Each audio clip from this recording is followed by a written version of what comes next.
Welcome back to LJM's Workshop. Today I'm going to show you how to get nice and easy results using contrast over metallics.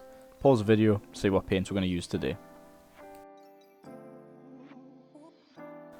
First up, we're going to be using lead belcher spray. You could also use pretty much any type of silver.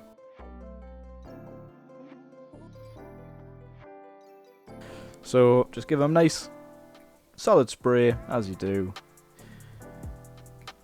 Just make sure you miss don't miss any nooks and crannies, because you might get a bit of a strange effect that way.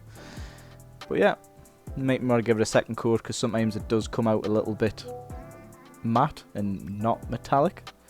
Next up, chrome by Vallejo, or you could also use steel by Vallejo too. I prefer chrome because it gives you a bit of a brighter finish. Cracking paint for doing your highlights.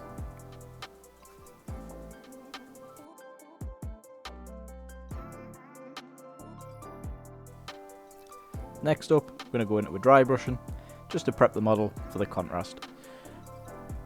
As we have done in the previous video, you can dry brush many different types of brush. You've got the GW ones, you've got these Artify ones, which are just snide Artis Opus ones.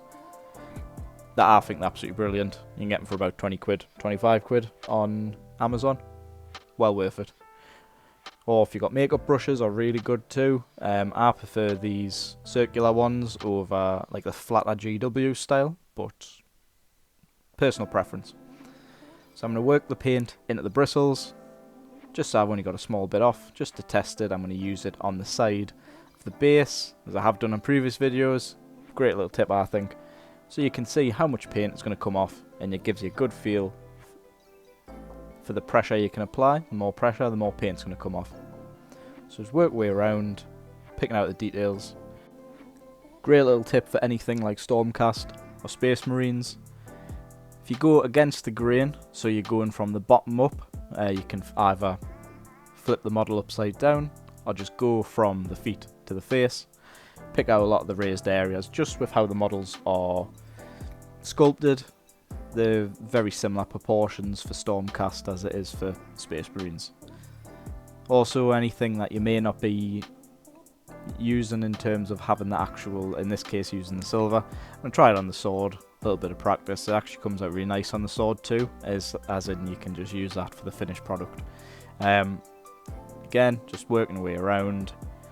This is very much the case of we just want these highlights, like we do when we slap chop from grey to white.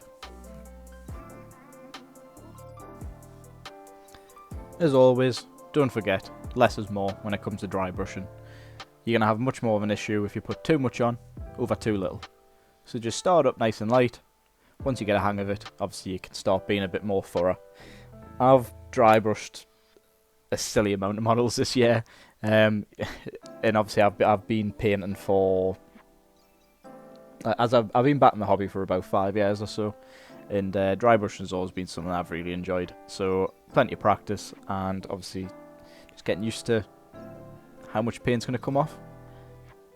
Always worth testing it on the rim before you put it on the model, because there's no worse when you absolutely cake it in. If you need a bit more, use a bit more paint. Next up, we've got Talisar Blue. I've went through a fair bit of this, just because this is the scheme that my Stormcast use. It's great blue, very bright. Maybe a bit too much to use without darkening it down, but in this case, it's spot on for what I need it for.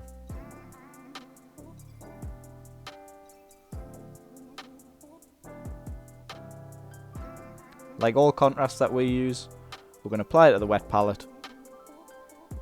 Put a dollop, one or two. We can use a dollop, we can use a dollop. We can use the brush to work out how much paint is going to come off. In this case, I'm just going to use a good old faithful shade brush from GW. I think this is possibly the first brush I actually bought from them. As I say, a good 5 years ago potentially, maybe a little bit longer. I'm just going to pick this up, coat it around. As you can see, the brush is a bit battered, but it does exactly what we need it to do, which is hold plenty of paint and allow it to get this on nice and simple in no time whatsoever. When I'm going around, Originally, I would miss out on the chainmail, mainly because that was going to be silver.